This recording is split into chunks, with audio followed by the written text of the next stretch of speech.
Hey guys, what is happening and welcome to another squad builder. Today we're going to be looking at the Silver Eredivisie squad, so let's go in and have a look at our team. So starting off in goal, there wasn't a choice of very high rated silver goalkeeper, so we went for informed Sergio Padt, and yeah, very good keeper, 6'6", which is a great height for a keeper, but there was, just like I said, quite a limited choice of higher rated, so this was a guy who had the best stats on card, and obviously with it being an inform, that helped a lot for boosting them stats, and just under 15,000 coins we bought him for. Then going on to the right back, another inform, it's Ricardo van Rhijn, and the pace was very good for him, obviously as a main factor, but also then back end of the stats, 72 dribbling, 73 defending and 78 physical, with a 4-star weak foot and 3-star skill moves, which is brilliant for a right back. And then going on to the first centre back, we have Darryl Lackman, 6'2". The main standout stats is that physical for me. He rarely got beaten in the air, 82 physical, and that high and medium work rate just proven in the game. 72 defending and 70 pace, which is nice for a centre back as well. And then going on to the second centre back, 74 rated Terence Congolo, and 78 pace, which is brilliant for a centre back. Very ideal, and he matched Darryl Lackman very well in that partnership because he's left footed and Lackman's right footed. But also has got that 4-star weak foot, 73 defending, 74 physical, and just a very solid centre back. Then going on to probably one of my favourite players of the team is Jetro Willems. Quite a small player, 5'7", but that's what you expect for sort of a left back. 80 pace, 76 dribble, 71 defending, and 75 physical. But then look at that 4-star weak foot and 4-star skill moves, which is really rare for a left or a right back to have, but it's very nice to have as well. And he came in very handy, played very well, and as you can see there, just got very involved in the game, and you will see a lot of him later. And then going on to the central defensive midfielder, we got Tony Vilhena, and when I looked at this card to start with, obviously defending is the weakest stat of the card, but look at the all-round stats, very good and solid, and it proved in the game he was just very well all-rounded, very easy to play with, and very instrumental of starting up them attacks. As you can see, got the 1 goal and a couple of assists as well, which is good for a central defensive midfielder. And then going on to the right midfielder, we have Renato Ibarra, a very nice player to play with. Great pace, obviously, as you can see on the card. Shooting's not great, but when it was short range, it wasn't a problem for him. But the 75 dribble as well, 3-star weak foot and skill moves. I would have preferred maybe 4-star skills as well, or possibly 5-star, but that's asking a lot. But for only 350 coins, it's an absolute steal. And then going on to the left midfielder, we have Ricardo Kishner, and this guy is awesome. What a player and what a find. I mean, only 3.7k, which is very good for the stats that he's got and the skill moves as well. 86 pace, 81 dribbling. The other stats aren't great, but it's the 4-star weak from 4-star skill moves which really help in that attacking sense. And I was quite surprised I didn't look at his height when I bought him, 6'2" as well. Just really good to have around if you've got someone who needs to be hanging around that back post and coming in late. He's very good at doing that. And then going on to the cam, definitely my #1 player of the team is Zakaria Labiad. Great name. And he has a 5-star weak foot, 4-star skill moves, but also has some very good all-round stats as well. 78 pace, 70 shot, 69 pass, 80 dribbling, but the defending physical wasn't a main concern because he was just in between their midfield and defence when we were playing, and just brilliant. As you can see, 8 goals and 4 assists in the 10 games that he played. And then going on to the first striker, we have Aron Johansson, and this guy was a bit of a beast, to be honest. For only 650 coins, he's got the 4-star weak foot. He's got 3-star skill moves, but he's also just got some very good stats as well. 78 pace, 77 shot, and 73 dribbling. 5 goals and 5 assists, so contributed quite a lot. And then we're going on to the final striker. We've got Luke Constagnios, and 81 pace, 73 shot. The other stats aren't great, but the 73 physical is pretty good as well. But he was just prolific, got in behind the back four all the time. And 12 goals from his 10 games and 7 assists, which is very good. So yeah, that's been the team, and let's go in and have a look at the goals that we scored.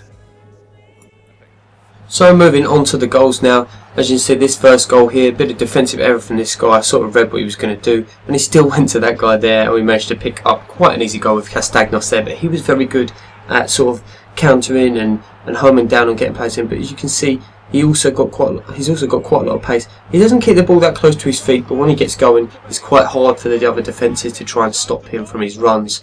But you can see there Johansson coming in, getting across in, and his heading was very good as well. Castagnos, and a great header there, just leaps across, and there's absolutely no chance that they're going to stop that. And once again you see him coming in, and a nice little slip finesse shot past the keeper there as well.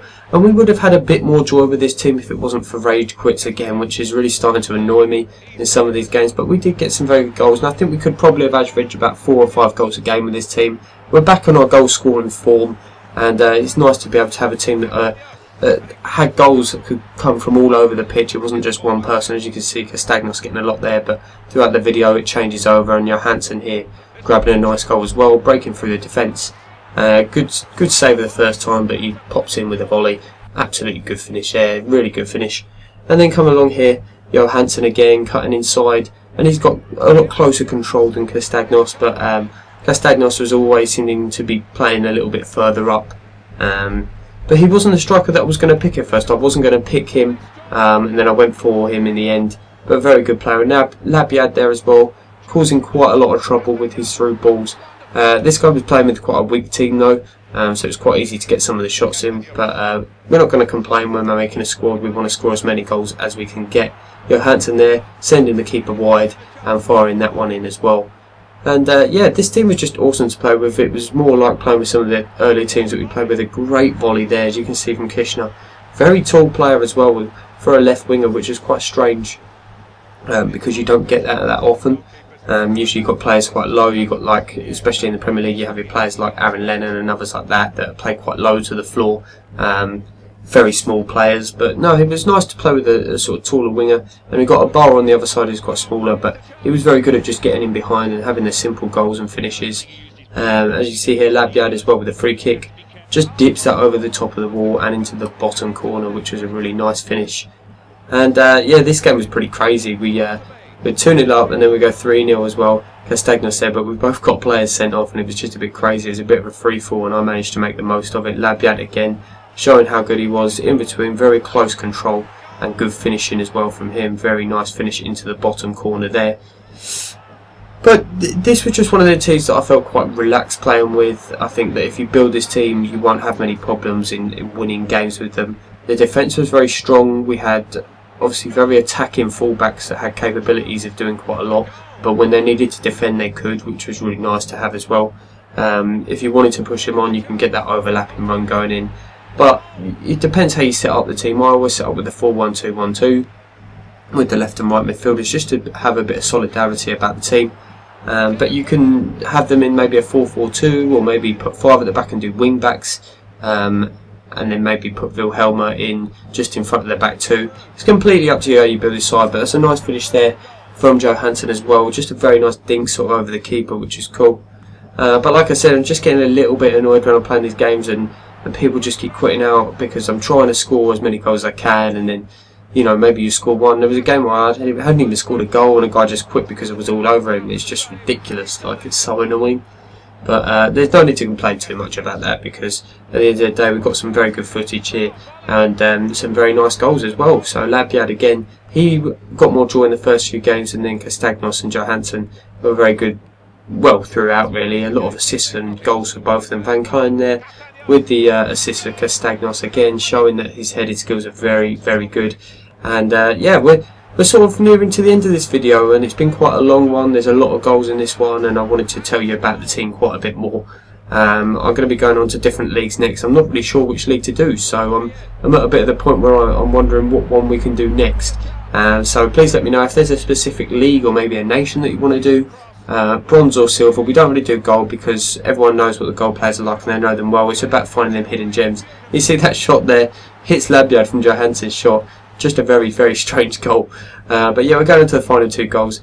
Like I said, bronze and silver teams, because we all know the gold players very, very well, but we don't know enough about these bronze and silver, and it's nice to pick up on some of them very good players as well. So if you have enjoyed this video, please leave a like and drop a comment of what teams you would like to see next. Thank you very much for watching, and goodbye.